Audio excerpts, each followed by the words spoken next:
8h, 9h, Dimitri Pavlenko. L'édito politique sur Europe 1. Bonjour Vincent Trémollet de Villers. Bonjour Dimitri. Du Figaro. Hier, Jean-Luc Mélenchon, qu'il était l'un des rares leaders politiques capables de réunir dans une manifestation des milliers de Français.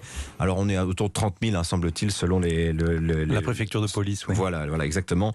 L'Insoumis s'en est réjoui, évoquant même un nouveau front populaire. Oui, front populaire, rien que ça. Il y a même un député insoumis qui a parlé d'un nouveau mai 68. Mai 68, et tant qu'on y est, pourquoi pas 1789.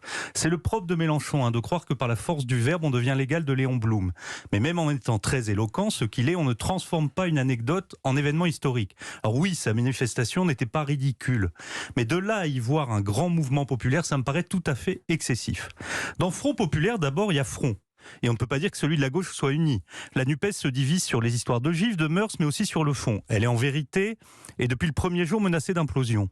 Mais en plus de cela, le slogan lui-même de cette manifestation est facteur de division.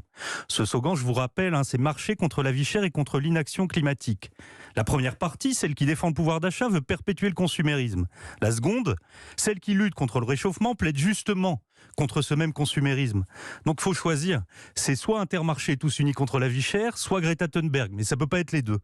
En résumé, on a affaire à un front divisé dans ses troupes, contradictoire dans ses objectifs, et pour finir, ce front, il n'est absolument pas populaire. Alors il y avait quand même beaucoup de monde venu de toute la France, Vincent, des syndicalistes, des gilets jaunes, c'est le peuple quand même. Oui, c'est une partie du peuple, mais la grande majorité des catégories populaires étaient absentes.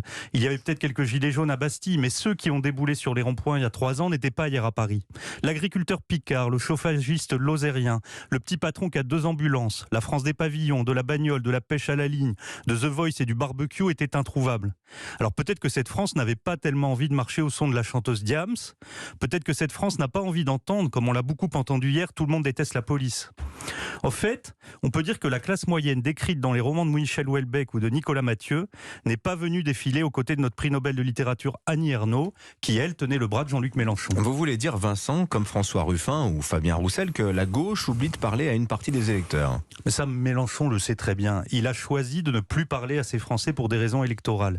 Il a voulu, dans les urnes, construire un peuple. Alors son peuple est composé de diplômés précaires, de socialistes en déshérence, de minorités urbaines ou d'immigrés des banlieues islamisées. En fait, c'est une application radicale de la stratégie Terra Nova utilisée par François Hollande en 2012. Vous vous souvenez de l'idée, abandonner au FN ouvriers et employés pour faire le choix des minorités et des centres-villes. Mais le plus insensé est que Mélenchon croit possible de retrouver dans une dynamique de victoire les catégories populaires auxquelles il a choisi de tourner le dos. Alors là, il me semble que c'est une immense illusion. Après avoir abandonné le travail, après avoir détruit l'école, après avoir trahi la laïcité, après avoir transformé le délinquant en victime et la victime en dominant, le gauchisme culturel n'a plus les mots pour parler aux gens ordinaires. Les gens ordinaires se sont réfugiés chez Le Pen ou dans l'abstention, mais ils n'iront certainement pas chez Jean-Luc Mélenchon. Et ça rime. Merci Vincent Trémollet de Villers. À la une de votre journal Le Figaro, grève 49.3, la semaine à haut risque d'Emmanuel Macron, 7h56.